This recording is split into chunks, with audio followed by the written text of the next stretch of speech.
নমস্কার বন্ধুরা, মেনকা রান্নাঘরে আপনাদের সবাইকে স্বাগত জানাই। তো আমি আজকে নতুন একটা রেসিপি নিয়ে চলে এসেছি, ধনিয়া চিংড়ি। তো কীভাবে বানাচ্ছি আপনাদের সঙ্গে পুরোটা শেয়ার করছি। আর ভালো লাগলে বন্ধুরা একটা লাইক, কমেন্ট, সাবস্ক্রাইব করে পাশে থাকুন বন্ধুরা।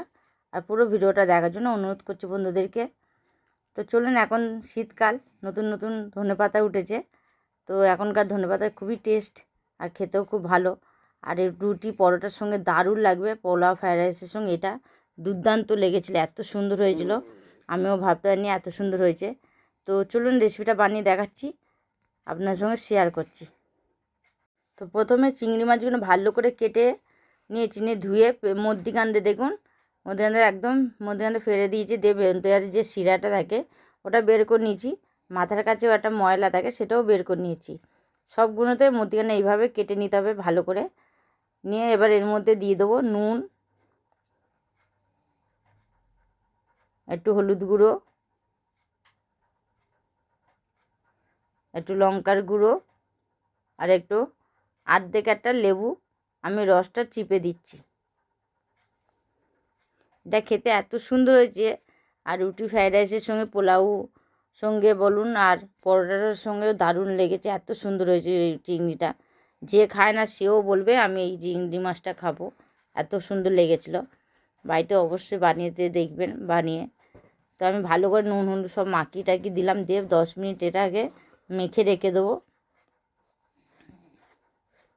10 মিনিট এটাকে মাখিয়ে রেখে দিচ্ছি।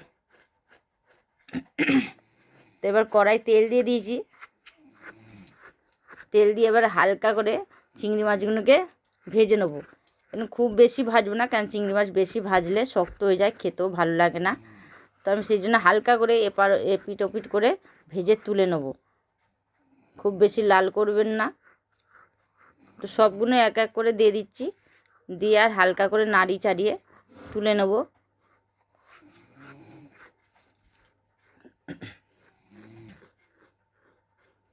দেখুন এইভাবে উল্টে পাল্টে নাড়ি চাড়িয়ে নিচ্ছি, নিয়ে একদিক হয়ে গেছে আর একদিকে উল্টে এবার তুলে নেবো চিংড়ি মাছগুলোকে। মানে বেশি ভাজলে চিংড়ি মাছ খেতে ভালো লাগবে না, টেস্টও ভালো লাগবে না। আমি কিন্তু হালকাই ভেজেছি এটা একদম, দিয়ে সঙ্গে সঙ্গে উল্টো পাল্টেই তুলে নিয়েছি। আঁচটা একদম কম আঁচে রেখেছি।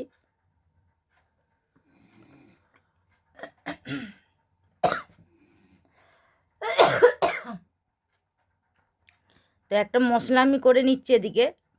একটা বাটির মধ্যে হলুদ গুঁড়ো, লঙ্কার গুঁড়ো, কাশ্মীর লঙ্কার গুঁড়ো, জিরে গুঁড়ো, ধনে গুঁড়ো দিয়ে একটু জল দিয়ে দিলাম, দিয়ে ভালো করে একটু গুলে নিচ্ছি মশলাটাকে। গুঁড়ো মশলাটাকে ভালো করে এইভাবে গুলে নিলে খেতেও ভালো লাগবে, টেস্টটাও খুব ভালো হয়। তাকে জল দিয়ে এইভাবে গুলে রাখলাম এটাকে। তো চিংড়ি মাছগুলো সব তুলে নিয়েছি ভেজে। ওই কড়ার মধ্যে একটু তেল দিয়েছিলাম, তেল না থাকলে একটু সামান্য তেল দেবেন। দিয়ে সাদা জিরে ফোড়ন দিয়েছি আমি। সাদা জিরে ফোড়ন দিয়ে সামান্য একটু পেঁয়াজ ভালো করে মিহি করে কুচিয়ে নিয়েছিলাম। আপনারা চাইলে বাটাও দিতে পারেন, তা আমি সামান্য কুচিয়ে দিয়েছি। দিয়ে একটু ভালো করে একটু ভেজে নেবো পেঁয়াজগুলোকে। পেঁয়াজগুলোকে একটু ভেজে নিচ্ছি আমি।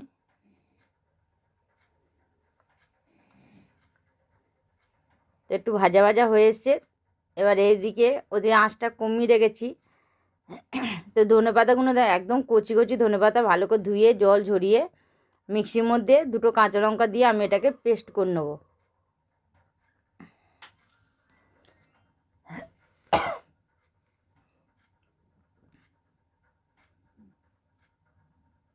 তো পেস্ট করে নিয়েছি।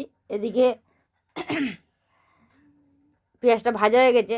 তো আমি এখানে আদা রসুন আর কাঁচা লঙ্কা আবার একসঙ্গে পেস্ট করে রেখেছিলাম, সেটা দিয়ে দিলাম 2 চামচ মতো। দিয়ে আবার কিছুক্ষণ কষে নিচ্ছি। আঁচটা কিন্তু একদম কম আঁচেই রাখবেন।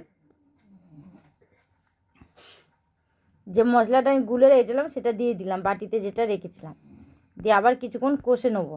এটা কিন্তু খুব বেশি টাইম লাগবে না, খুব তাড়াতাড়ি হয়ে যাবে এটা। তো ভালো করে কষে নিচ্ছি একটু, নিয়ে এবার স্বাদ মতো নুন দিয়ে দিলাম, দিয়ে আবার কিছুক্ষণ কষে নিচ্ছি।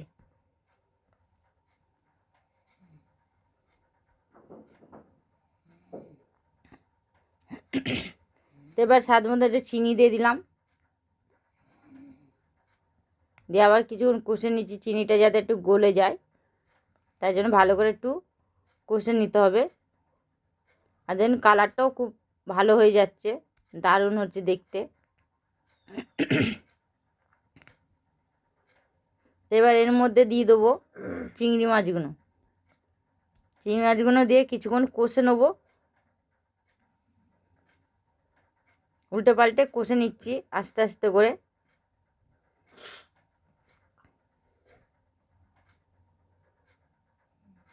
তো এবার কষা হয়ে এসছে, ওর মধ্যে ধনেপাতা যেটা বেটে রেখেছিলাম বাটাটা দিয়ে দিচ্ছি।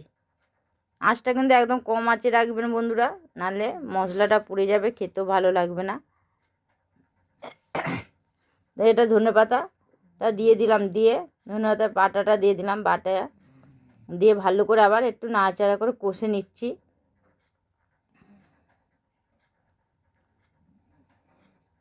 এবার যে মিক্সির বাটিতে ধনেপাতা বেটেছিলাম সেটা একটু জল দিয়ে ধুয়ে নিলাম, নিয়ে সামান্য একটু জল দিয়ে আবার চিংড়ি মাছগুলো মধ্যে জল দিয়ে এবার উল্টে পাল্টে নাড়িয়ে নিচ্ছি, কষে নিচ্ছি।